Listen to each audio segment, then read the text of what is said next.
I want to thank you all for coming here this evening. I want to, in particular, thank our president for your extraordinary environmental leadership.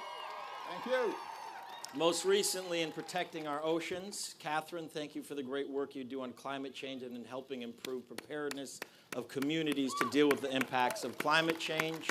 And thank all of you for showing up here this evening. Tonight, I am pleased to present the U.S. premiere of my new documentary, Before the Flood. This was a 3-year endeavor on the part of myself and my director, Fisher Stevens. Together, we traveled from China to India, to Greenland, to the Arctic, Indonesia, to Micronesia, to Miami, to learn more about the effects of climate change on our planet and highlight the message from the scientific community and leaders worldwide on the urgency of the issue. This film was developed to show the devastating impacts that climate change is having on our planet, and more importantly, what can be done. Our intention for the film was to be released before this upcoming election, because after experiencing firsthand the devastating impacts of climate change worldwide, we, like many of you here today, realize that urgent action must be taken. This moment is more important than ever. We must empower leaders who not only believe in climate change but are willing to do something about it. The scientific consensus is in, and the argument is now over. If you do not believe in climate change, you do not believe in facts or in science or empirical truths, and therefore, in my humble opinion, should not be allowed to hold public office. So with that, I am so very honored and pleased to be joined on stage with one of those leaders, a president who has done more to create solutions for the climate crisis than any other in history, President Barack Obama. Hey, thank you. Along with leading climate scientists, Katharine and Hayhoe, for this conversation about how we can make real progress on this issue. So with that, let us begin with the first question. President Obama, you're nearing the end of your second term as president. You've had an opportunity to reflect on the issues facing our country and our planet. How do you grade the global response to the climate change movement thus far? We get an incomplete, but the good news is we can still pass the course if we make some good decisions now. So first of all, I just want to thank everybody who's been here all day, some of you. Everybody who's been involved in South by South Lawn. It looked really fun. I was not allowed to have fun today. I had to work, although I did take some time, you guys may have noticed, to take a picture with one of the Lego men. Thank you. It is my anniversary today. We celebrated it yesterday. Yeah. 24 years. FLOTUS has put up with me. I want to thank Leo for the terrific job he's done in producing the film along with Fisher. All of you will have a chance to see it at its premiere tonight, and I think after watching it, it'll give you a much better sense of the stakes involved and why it's so important for all of us to be engaged. And I want to thank Katharine from Texas Tech. We got to give, there we go, we got a couple Texas Tech folks in here, but because Katharine, in addition to being an outstanding climate scientist, is a person of deep faith, and she has really done some amazing stuff to reach out to some unconventional audiences to start fostering a broader coalition around this issue. To your question, Leo, we are very proud of the work that we've been able to do over the last 8 years here in the United States, doubling fuel efficiency standards on cars, really ramping up our investment in clean energy so that we've doubled the production of clean energy since I came into office. We have increased wind power threefold. We've increased the production of solar power 30-fold. We have, as a consequence, slowed our emissions and reduced the pace at which we are emitting carbon dioxide in the atmosphere faster than any other advanced nation. And That's the good news. The other big piece of good news was the Paris Agreement, which we were finally able to get done. And for those of you who are not as familiar with it, essentially what the Paris Agreement did was, for the first time, mobilize 200 nations around the world to sign up, agree to specific steps they are going to take in order to begin to bend the curve and start reducing carbon emissions. Now, not every country is doing the exact same thing, because not every country produces the same amount of carbon dioxide and other greenhouse gases per capita. So the expectation is that a country like the United States is going to do more than a small, underdeveloped country that doesn't have the same scale of emissions. But the good news about the Paris Agreement was it committed everybody to do something. And although if you added up all the commitments that were made by all 200 nations, it would still not be sufficient to deal with the pace of warming that we're seeing in the atmosphere. What it does do is set up, for the first time, the architecture, the mechanism whereby we can consistently start turning up the dials and reducing the amount of carbon pollution that we're putting into the atmosphere. And one last piece of good news about that is that I anticipate that this agreement will actually go into force in the next few weeks. India, just this past week, signed on, and we're going to get a few more nations signing on. And so officially this agreement will be into force much faster than I think many of us anticipated when we first organized it. Last 2 points, little tidbits of good news.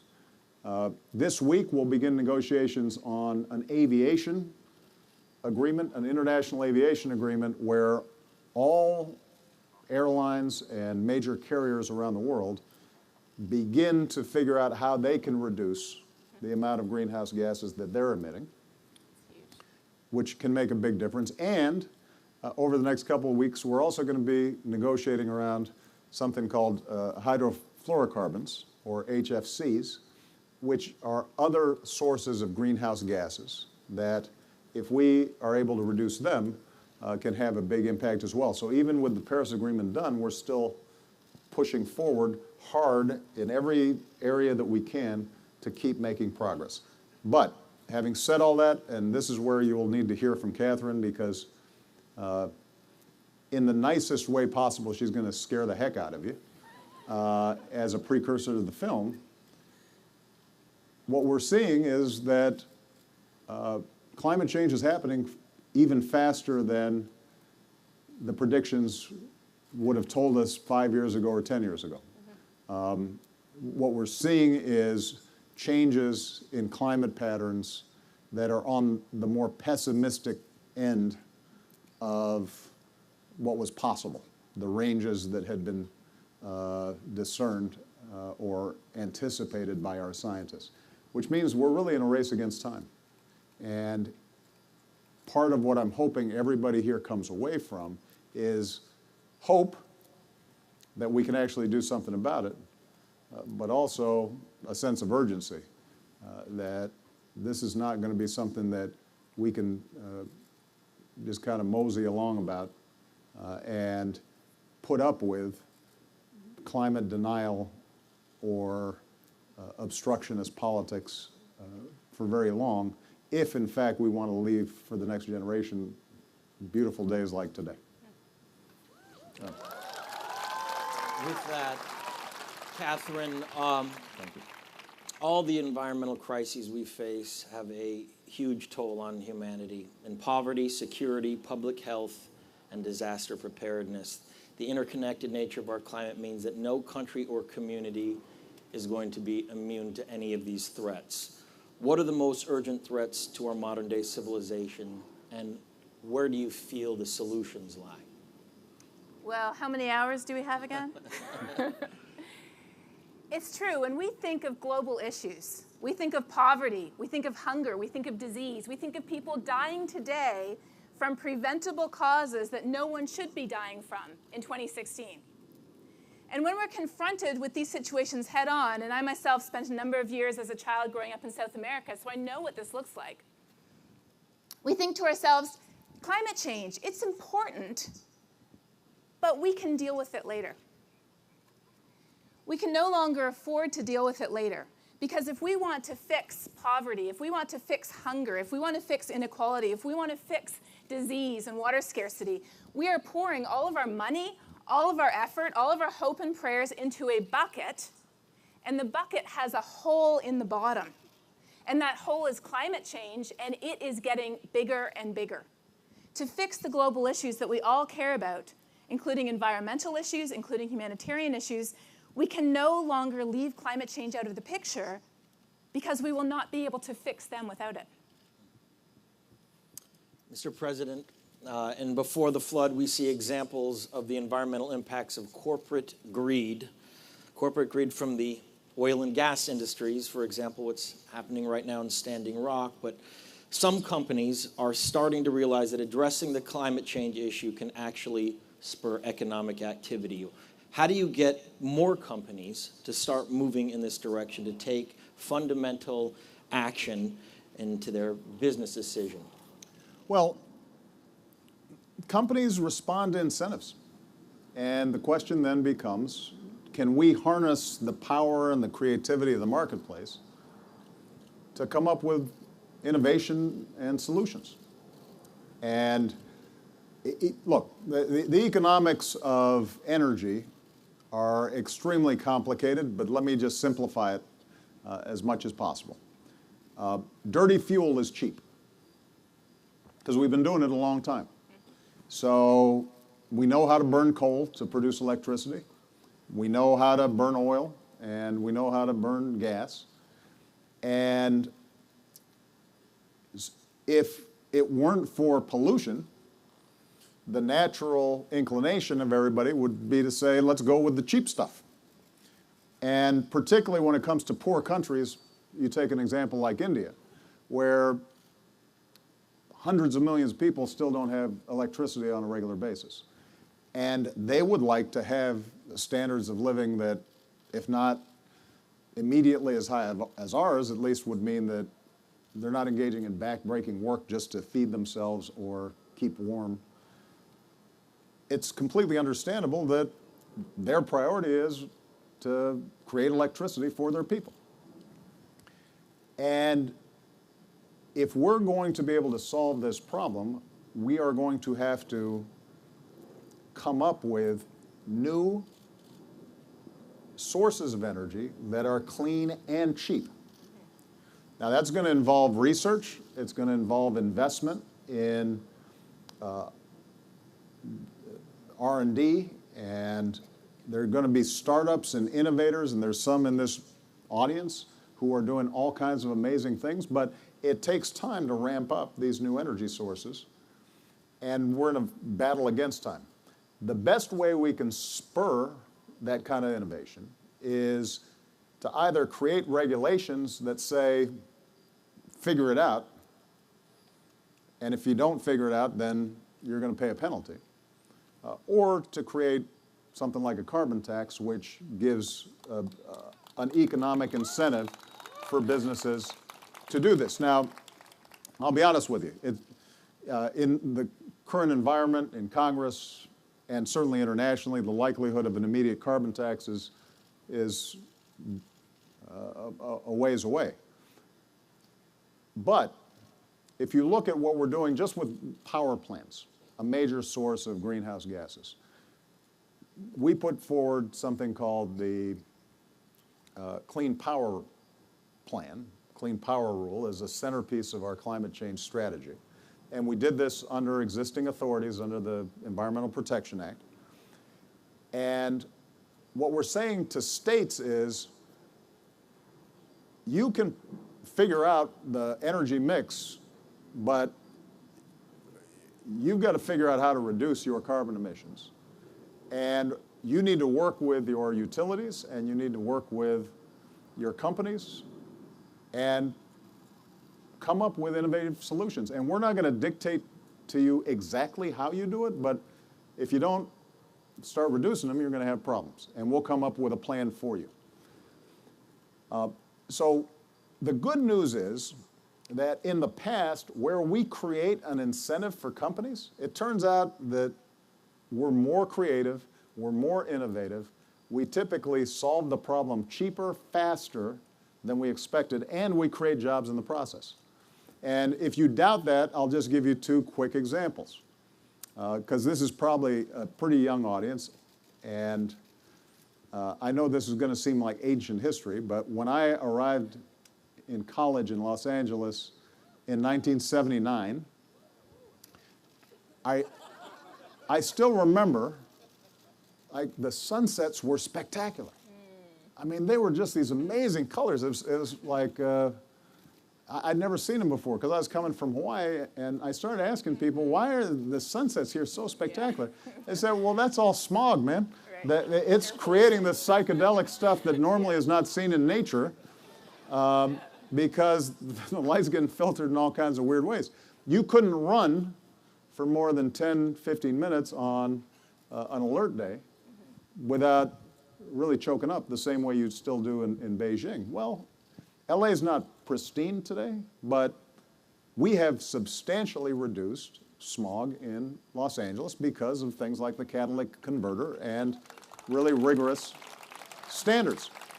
The same is true with something called acid rain. In the Northeast, there was a time where, Doc, make sure I'm getting this right, it was sulfur dioxide, yes. Right? Which was being generated from industrial plants, was going up into the atmosphere and then coming down in rain. It was killing forests all throughout the Northeast. And through the Clean Air Act, they essentially set up the equivalent of a cap and trade system. They said, companies, you figure out how to reduce your carbon dioxide emissions. We won't tell you exactly how to do it, but we're going to give you a powerful incentive. We'll penalize you if you don't do it. You can capture some of the gains if you do it. Most of you don't hear anything about acid rain anymore, even though it was huge news 25, 30 years ago, because we fixed it. And the last example I'll use is the ozone. It used to be that one of the things we were really scared about was the ozone layer was vanishing. And when I was growing up, I wasn't sure exactly what the ozone layer was, but I didn't like the idea that there was a big hole that was developing in the atmosphere. It just didn't sound good. And it turned out that one of the main contributors to this was everybody was using deodorant with aerosol. And so everybody started getting, speed strips or whatever, and it wasn't that big of an inconvenience. Deodorant companies still made money, but something that I was amazed by, and it gives you a sense of nature's resiliency when we do the right thing. We just got reports over the last couple of months that that hole in the ozone layer is beginning to close, which is amazing, right? And all it took was people not using aerosol deodorant. A few more things. There were a couple other things. I'm exaggerating. Well, but essentially we regulated the kinds of pollutants that were creating this hole without impeding our economic development. Nobody misses what we didn't, because companies were innovative enough to come up with substitutes that work just fine. And that's the basic strategy that we've got to employ here. We've got to give incentives to companies, startups, existing companies, and we're going to have to do that initially country by country. But America's got to lead the way, because not only do we have the highest carbon footprint per capita, but also because we happen to be the most innovative, dynamic business and entrepreneurial sector in the world. And if we create incentives for ourselves, we will help to fix this problem internationally. I'm absolutely confident about it. Yeah. Back to something you mentioned earlier, Mr. President, which I'd like both of you to talk a little bit about. The United States, as you said, has been the largest contributor to global emissions in history. And as you said as well, we need to set the example for the rest of the world to follow. Throughout my journey, most of the scientific community truly believes that the silver bullet to combat this issue is a carbon tax. Now, a carbon tax, as complex as it is to implement, I would imagine, is something that needs to come from the people. It needs to come from the will of the people, which means there needs to be more awareness about this issue. Do you think that I will get to see a carbon tax in the next decade? Will we get to see this in our lifetime? Because most scientists specifically point to the idea that that's going to be the game changer. Good question. I think he knows the likelihood of that more than I do, but I do know that one of my absolute favorite organizations is Citizens Climate Lobby, and they are founded on the premise of a simple carbon tax. Nothing fancy, no difficult regulations, no 3 feet of code. It's putting a price on carbon to allow the market to then figure out what's the cheapest way to get our energy. Can you explain to the audience what a carbon tax would mean? Sure. In very basic terms, when we burn carbon, it has harmful impacts on us, on our health, on our water, on our economy, on our agriculture, even on our national security. By putting a fee on that carbon, it makes certain types of energy more expensive and it makes other types of energy less expensive. And the way I like it, there's many different flavors. The kind I like is where that extra revenue is returned to us through our taxes and also used to incentivize technological development. Or it could be giving to education, for example. Yes. Bravo. Katharine, you live in Texas. I do. They've experienced So do people over there. unprecedented drought and floods in the past 5 years, and they're also a major energy producer. Mm-hmm. As you travel the state, what are the biggest misperceptions you hear about climates from climate skeptics who often say these changes are the result of the cyclical nature of our planet's temperature patterns, and how do you change their minds? Any of us who pays attention to the weather, we know that we have cold and hot, we have dry, and we have wet. And anybody who's ever been to Texas knows that it looks more like this. Yes. So you might say, well, then why does it matter if our weather is incredibly variable anyways? It matters because in a warmer planet, it's taking that natural pattern of variability that brings drought and flood, heat and cold, and it is stretching it. So our heavy rainfalls are getting more extreme because in a warmer atmosphere, the oceans are warmer and so more water evaporates. So the water's just sitting up there waiting for a storm to come through, pick it up, and dump it on us.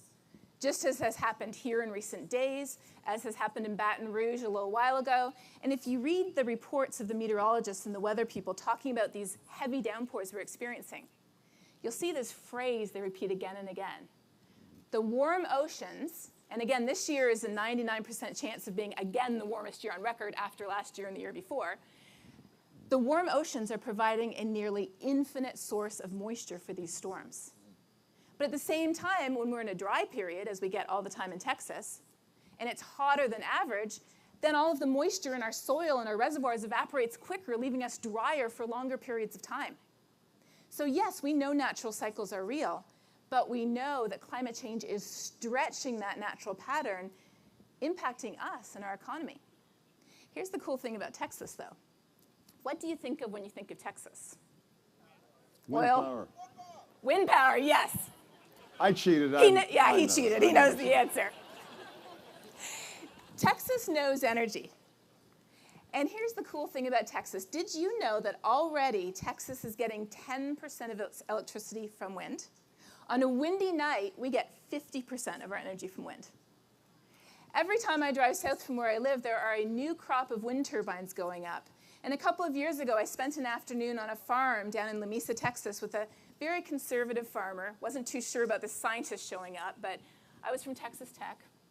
And after about an hour, we figured out that I knew somebody who knew somebody who went to his church and vice versa. So we were good. And I got the nerve to ask him, well, I noticed that your neighbor has wind turbines all the way up to the edge of your land, and you don't have any wind turbines. You have a couple of oil wells. Is there any reason you don't have wind turbines? And I expected something along the lines of, oh, those are for those sissy tree huggers or something. And he said, yes, there is a reason. And I said, well, may I ask what it is? And he said, I've been on the list for 2 years. I've been waiting for my wind turbines. I said, well, why do you want them? He said, because the check arrives in the mail. In Texas, we have entire towns going 100% renewable because it is the cheapest way for them to get their energy. We have Fort Hood, which is the biggest military installation in the US, signing a new electricity contract for wind and solar because they can save the American taxpayer $165 million by going green.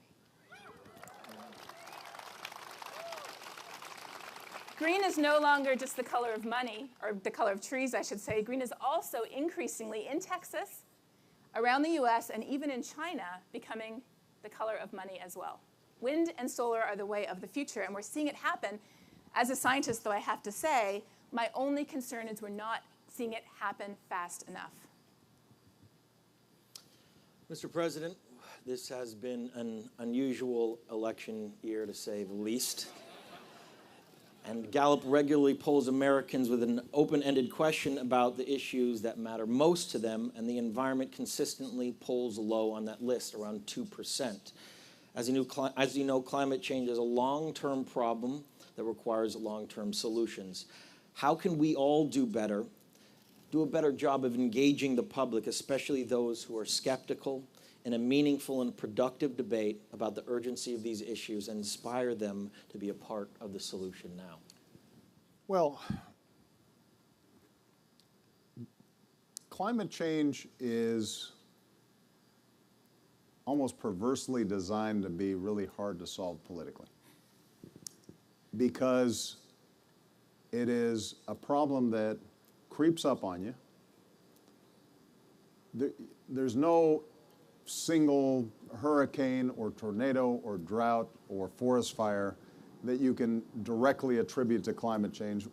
What you know is that as the planet gets warmer, the likelihood of what used to be, say, a 100-year flood, it's supposed to happen only every 100 years, suddenly starts happening every 5 years or every 2 years. And so the odds just increase of extreme weather patterns, but people, they don't see it as directly correlated.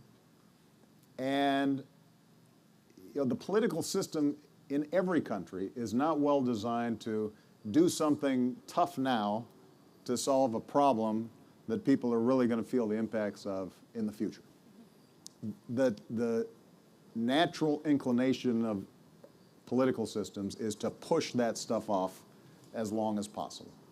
So if we are going to solve this problem, then we're going to need some remarkable innovation. I mean, Katharine's exactly right that solar and wind is becoming a job generator and an economic development engine, but what's also true is we're going to need some real innovation in things like, for example, battery storage. How do we keep wind and solar stored without too much leakage so that when the wind's not blowing or the sun's not shining, we still have regular energy power? We're still going to need some really big technological breakthroughs, but with the technology that we have right now, my goal has been to build that bridge to this clean energy future, to make sure that over the next 20 years, using existing technologies, we do everything we can, even as we're creating the even more innovative technologies, so that by the time those technologies are ready, we haven't already created an irreversible problem. And that's going to require mobilization.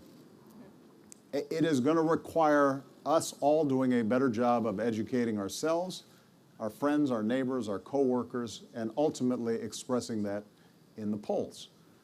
And in order to do that, I think it is important for those of us who care deeply about this, and Katharine is a wonderful example of the right way to do it, to not be dismissive of people's concerns when it comes to what will this mean for me and my family, right? So if you're a working class family and dad has to drive 50 miles to get to his job, and he can't afford to buy a Tesla or a Prius, and the most important thing to him economically to make sure he can pay the bills at the end of the month is the price of gas. And when gas prices are low, that means an extra $100 in his pocket or $200 in his pocket, and that may make the difference about whether or not he can buy enough food for his kids. If you just start lecturing him about climate change and what's going to happen to the planet 50 years from now, it's just not going to register. So part of what we have to do, I think, is to engage, talk about the science, talk about the concrete effects of climate change. We have to make it visual and we have to make it vivid in ways that people can understand. But then we also have to recognize that this transition is not going to happen overnight and you're not starting from scratch. People are locked into existing ways of doing business. Look, part of the reason we have such a big carbon footprint is our entire society is built around interstate highway systems and cars. And we can't overnight suddenly just start having everybody taking high-speed trains because we don't have any high-speed trains to take. And we have to build them. And we should start building them, but in the meantime, people have to get to work. So I think having an understanding that we're not going to complete this transition overnight, that there are going to be some compromises along the way, that's frustrating because the science tells us we don't have time to compromise. On the other hand, if we actually want to get something done, then we got to take people's immediate current views into account. That's how we're going to move the ball forward. And I'll just give you one example. And this is, generally, there's a pretty sympathetic crowd, but some folks will, push back on this. When you think about coal, we've significantly reduced the amount of power that we're generating from coal, and it's going to continue to go down. Well, number one, coal miners feel like they've been battered. And they often blame me and my tree hugger friends for having created real economic problems in places like West Virginia or parts of Kentucky or parts of my home state of Southern Illinois. Interestingly enough, one of the reasons why we've seen a significant reduction of coal usage in the United States is not because of our regulations. It's been because natural gas got really cheap as a consequence of fracking. Now, there are a lot of environmentalists who absolutely object to fracking because their attitude is sometimes it's done really sloppy and releases methane that is even a worse greenhouse gas than carbon dioxide. It leaks into people's water supplies and aquifers, and when done improperly can really harm a lot of people. And their attitude is we got to leave that stuff in the ground if we're going to solve climate change. And I get all that. On the other hand, the fact that we're transitioning from coal to natural gas means less greenhouse gases. Same thing with nuclear power. People don't like nuclear power because they have visions of Chernobyl or 3 Mile Island. What are we doing with the storage of the waste? Nuclear power generally evokes a lot of stuff in our imaginations. But nuclear power doesn't emit greenhouse gases. So we've got to make some decisions. If we're going to get India or China to actually sign on to reducing carbon emissions, then we're going to have a conversation with them about nuclear power and help them with technologies that ensure safety and we can figure out how to store it until we invent the perfect energy source, lithium crystals or whatever, and Scotty's there beaming us up. But until then, we've got to live in the real world. So I say all that not because I don't recognize the urgency of the problem. It is because we're going to have to straddle between the world as it is and the world as we want it to be and build that bridge. And what I always tell my staff and what I told our negotiators during the Paris Agreement is better is good. Better is not always enough. Better is not always ideal. And in the case of climate change, better is not going to save the planet. But if we get enough better, each year we're doing something that's making more progress, moving us forward, increasing clean energy, then that's ultimately how we end up solving this problem. And that's when we can start creating political coalitions that will listen to us, because we're actually recognizing that, you know, some people have some real concerns about what this transition is going to do to them, to their pocketbook, and we've got to make sure that they feel like they're being heard in this whole process. Absolutely. Sure.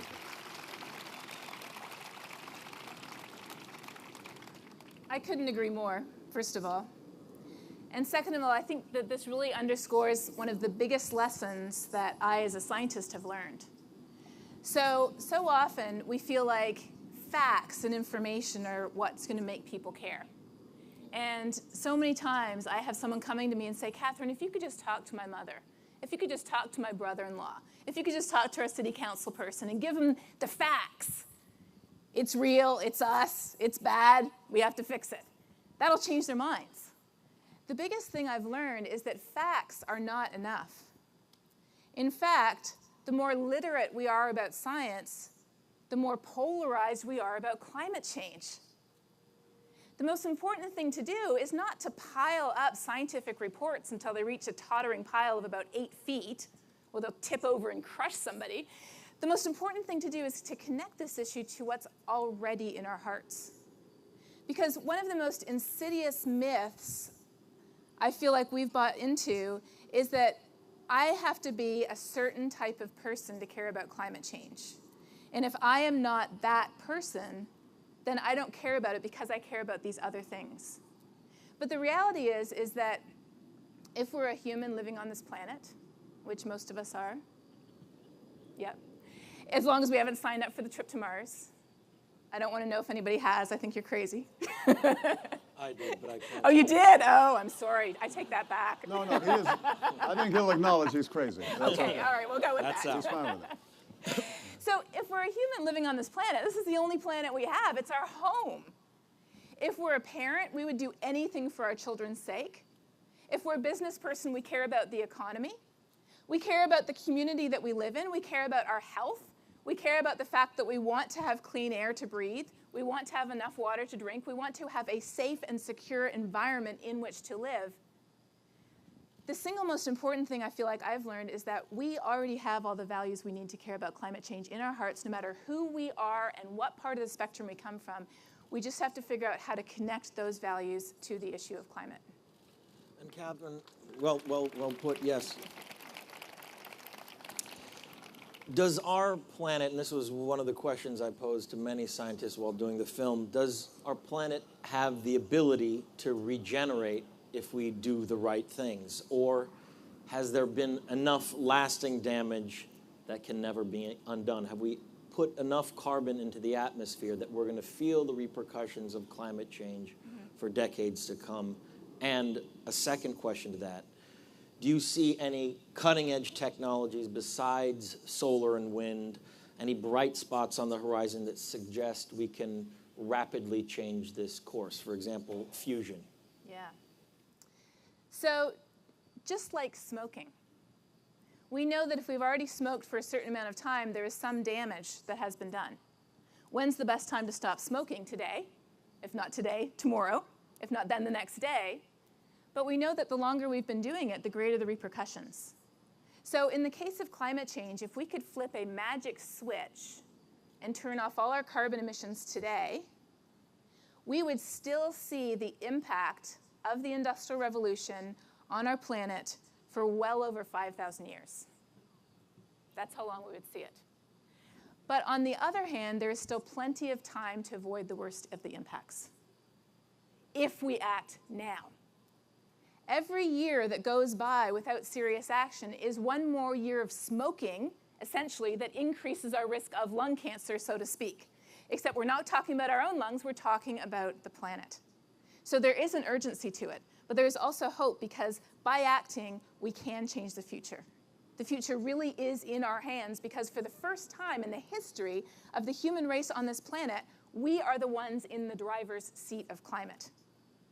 It is both frightening as well as an opportunity that we cannot afford to lose. So, technologies. You've already gone through great ones. There's so many amazing ones, like in West Texas, where some smart guys had an idea. There's some old oil wells. What if we used wind energy to pump water down those oil wells under high pressure, so that when it wasn't windy, we could let that water back up to turn the turbines and make electricity? That's a pretty cool idea. I would love to live in a house where the shingles are solar panels, where the walls are painted with solar paint, where I have one of Elon Musk's power walls in the garage, storing the energy overnight, and I plug in my electric car when I get home.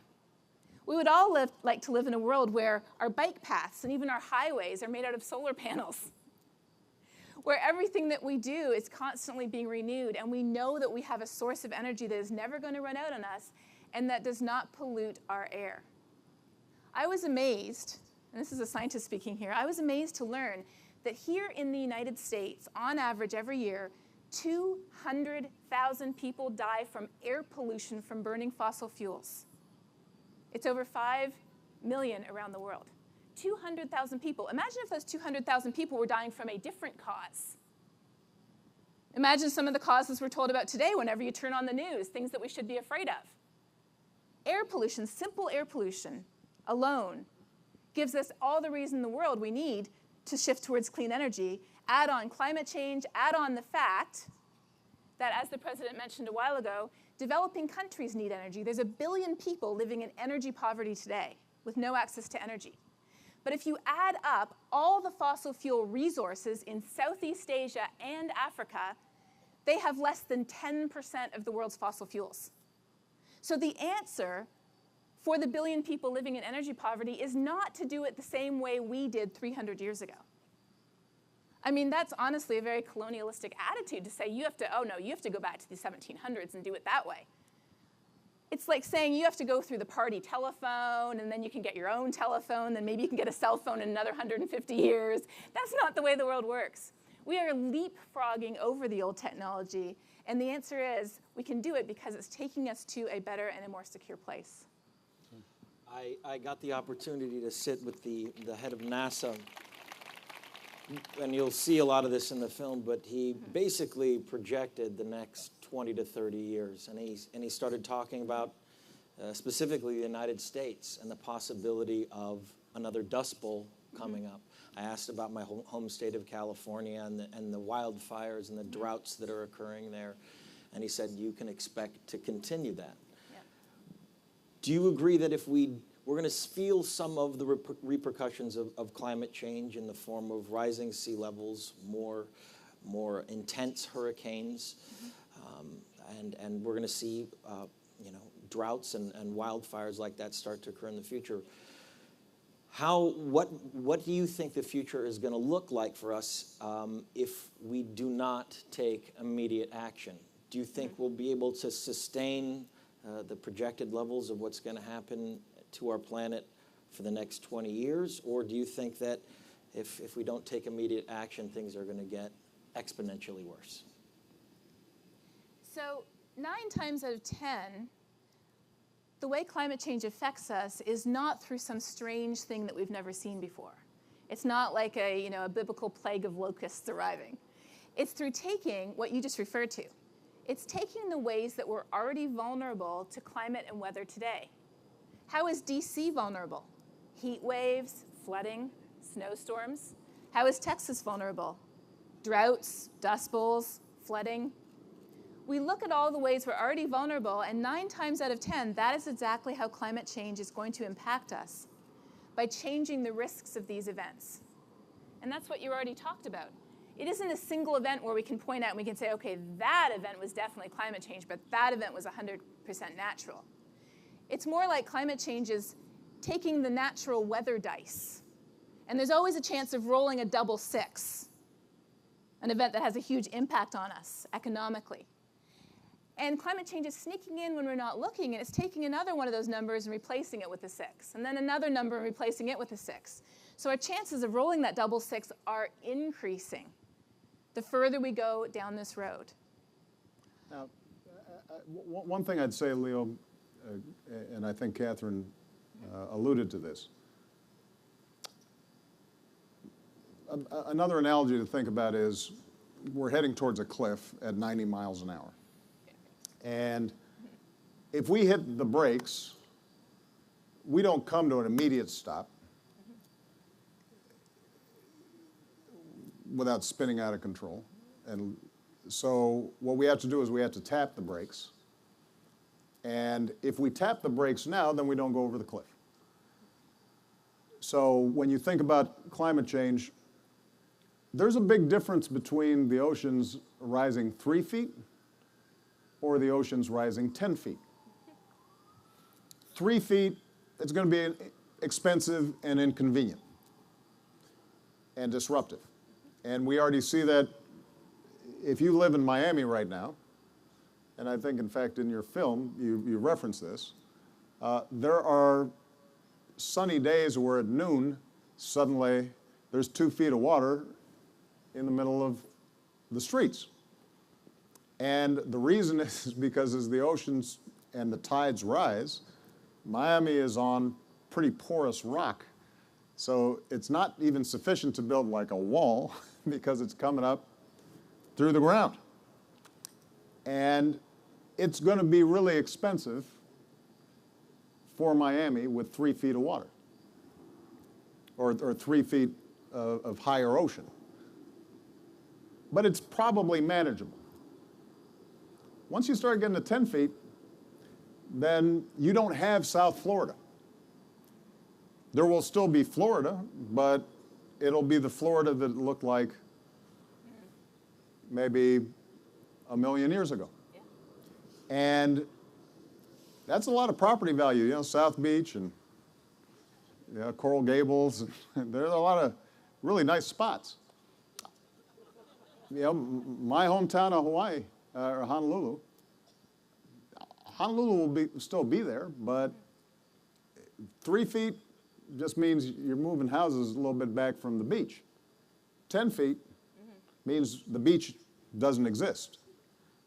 And so the ramifications of whether we work on this now steadily and make progress or we don't could mean the difference between huge disruptions versus adaptations that are expensive and inconvenient, but that don't fundamentally change the shape of our society or put us into potential conflict. Now, I'm using examples here in the United States. Poor countries are obviously much more vulnerable. If you see a change in monsoon patterns in the Indian subcontinent, well, you've got potentially 1 billion people who are dependent on a certain pattern of rains, the Himalayas getting a certain amount of snowpack, et cetera. And those folks' margin of error is so thin that you might end up seeing migrations of hundreds of millions of people, which invariably will create significant conflict. There's already some really interesting work, not definitive, but powerful, showing that the droughts that happened in Syria contributed to the unrest and the Syrian civil war. Well, if you start magnifying that across a lot of states, a lot of nation states that already contain a lot of poor people who are just right at the margins of survival, this becomes a national security issue. And that's why, even as we have members of Congress who scoff at climate change at the same time as they are saluting and wearing flag pins and extolling their patriotism, they're not paying attention to our Joint Chiefs of Staff and the Pentagon, who are saying that this is one of the most significant national security threats that we face over the next 50 years. And all of which is to say that as hard as it is for us to start acting now to solve a problem that has not fully manifested itself yet, this is going to be a really important test for humanity and our political system. And it's a test that requires everybody to do better. It requires me to do better as somebody who's got a voice. It requires Katharine and scientists to communicate more effectively. Everybody should take a lesson from Katharine and how to explain this stuff in ways that people understand. It requires us reaching out to the faith community in ways that Katharine's done a really good job of, because there are a lot of evangelicals who are actually generally on the conservative side of the spectrum, but care deeply about this planet that God made. It requires us to reach out to sportsmen and hunters and fishermen who may not agree at all on Second Amendment issues, but they sure like and understand the notion that they got a forest where they can go out and, although they probably don't want to be mauled by a grizzly bear, that looks a little severe. So all of us, I think, are going to have to do better than we're doing in elevating this issue. And as I said before, better is good. We can start with existing technologies. I'll just use one last example on this.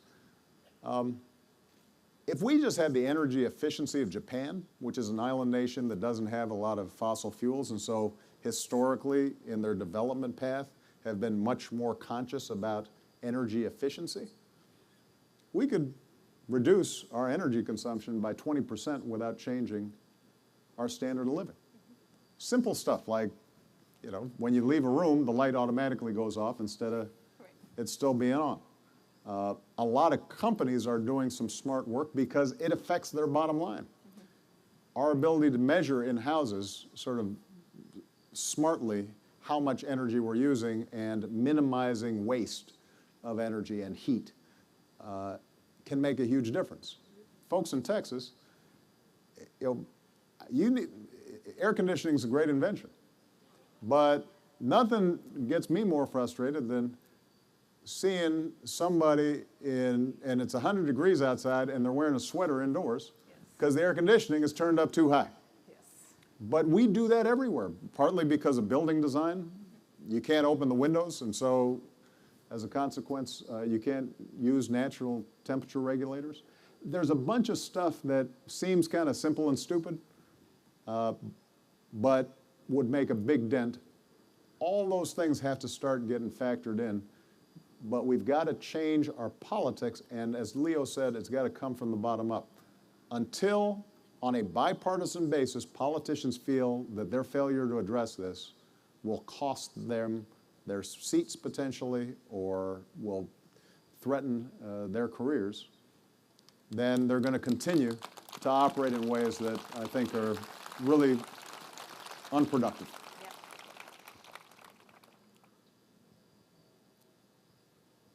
I began to study climate science over 20 years ago.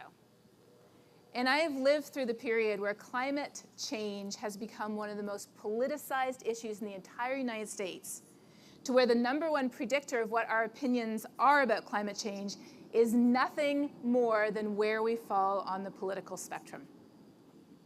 The reality is, as my husband says, who is an evangelical pastor, a thermometer is not Democrat or Republican. It does not give us different numbers depending on how we vote. The science is what it is. If we say gravity isn't real and we step off the cliff, we're going down anyways. But the solutions are political. Do we go with a cap and trade? Do we go with a carbon tax? Do we go with technological incentivizers? What do we do about other countries? How do we build states and businesses and communities? These are political, and they should be debated up and down the halls. But what should not be debated is the fact that we are all human. We share this amazing home that we live in. And it is in all of our best interest to make sure that we leave it a better place for our children.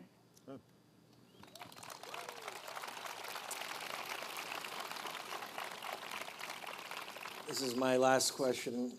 President Obama, you used the Antiquities Act to preserve more acres of land and sea than any president since Teddy Roosevelt. I was going to say let's give him a round of applause, but they did that automatically.